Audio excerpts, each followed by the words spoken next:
6:48 on your Tuesday morning. It's now time for the morning rush. One of the women accused of shooting and killing two teen brothers will stay behind bars until trial. Marissa Lopez, Mario Lang, and Querido Lovato are accused of shooting and killing a 15-year-old and his 14-year-old brother back in January. Yesterday, the state argued that cell phone records put Lopez at the scene of the crime. Judge Cindy Leos decided to keep her in custody. Investigators are working to find out whether a teenager or his mother pulled the trigger in a deadly shooting. Originally, police said Baldonado shot and killed Josue Ruiz in a downtown alley in March of last year. But now witnesses are telling police Baldonado's mom is the one who pulled that trigger and her son is taking the fall. Ortiz Chavez has now been arrested and charged with murder. An Albuquerque man who pleaded guilty to voluntary manslaughter will learn how long he'll spend in prison. Quinton Salazar is facing up to 8.5 years in prison for shooting and killing Joseph Borgia at a park near Central and Tramway. His sentencing hearing is scheduled for 1:30 this afternoon. Erica. And here's a look at our school day forecast. It is a cool morning out there, so be sure to wear a couple of extra layers. And by the afternoon, it's going to be a hot one. We'll see highs in the mid-80s with a breeze. Property owners in the Metro may soon be paying more in property taxes. This is after the Metro Rio Grande Conservancy District voted to approve a mill levy increase. The increase will generate $17 million over the next four years. That money, they say, will be used strictly for infrastructure projects like rehabilitating the nearly century-old irrigation system. And the Rio Grande is flowing higher and faster than it has in years, and Albuquerque officials want to make sure people are aware of the danger, saying to know your capabilities. They also warn the water temperature is much cooler and could lead to hypothermia. Officials say AFR has already made several river rescues. An Albuquerque city councilor is working to make filming in Albuquerque even easier. Now, with current zoning restrictions, temporary structures like sets made outside of studios have to be torn down after 45 days. But the bill would suspend that rule for production permits in certain residential zones. The bill is on the agenda for a final action on May 15th. Erica. Here's a look at our threat index. It is moderate today as there will be more high fire danger in the Northeast Highlands.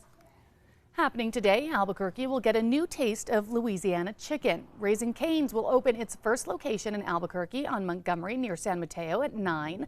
The second at Wyoming near Indian School is expected to open on June 6th. Tickets are now on sale for the Albuquerque BioPark concert series. The series features performances from both national entertainers and local bands. It's all set to kick off Friday, June 2nd and will run through August 3rd. You can find more information, including a full list of performers, on KRQE.com. A New Mexico woman will soon be among the first 100 women to reach space. Jamila Gilbert from Las Cruces is set to be on Virgin Galactic's next flight, scheduled for late this month. Gilbert graduated from NMSU and has led Virgin Galactic's internal communications team since 2019. Erica. All right, to check on traffic. The maps are looking clear, no accidents or slowdowns. And here's a look at the Big I. Things are busying up on the roadways, especially at the intersection. Give yourself some extra time. 4 people were injured in Oregon after a pickup truck crashed into a bar. It happened Friday in the city of Boring, just 20 miles east of Portland. The bar owner says this is actually the 5th or 6th time a car has crashed into the bar in the 16 years that her family has owned it. The crash is now being investigated. Time now for the 5 facts. At number 5, tickets are now on sale for the Albuquerque BioPark Concert Series. This summer concert series features performances from both national entertainers and local bands. It's all set to kick off Friday, June 2nd, and it will run through August 3rd. Tickets can now be purchased online. You can find more information, including a full list of performers, on KRQE.com. And number 4, a new bill that would help movie and TV productions film in more areas of the city is heading to Albuquerque City Council. Councilor Dan Lewis says zoning restrictions are holding back the movie production boom in the metro. Right now, temporary structures such as sets made outside of a studio have to be torn down after 45 days. The bill would suspend that rule for film production permits in certain residential zones. The proposal would also lift parking restrictions for large vehicles at filming locations. And at number 3, it is going to be a hot day across especially eastern New Mexico. We'll see highs back into those 90s. We'll be back in the low to mid 80s for the metro area, and in the Four Corners even hitting some upper 70s and low 80s. And number 2, the Rio Grande is flowing through Albuquerque higher and faster than it has in years, and local officials are warning people to be careful. Officials say the Rio Grande is flowing 4 times as fast as it was last year. That fast-moving water is expected to last for the next several weeks, and Albuquerque officials want to make sure people are aware of the danger. They also warn the water temperature is much cooler because this is the snowpack melting, and that could lead to hypothermia.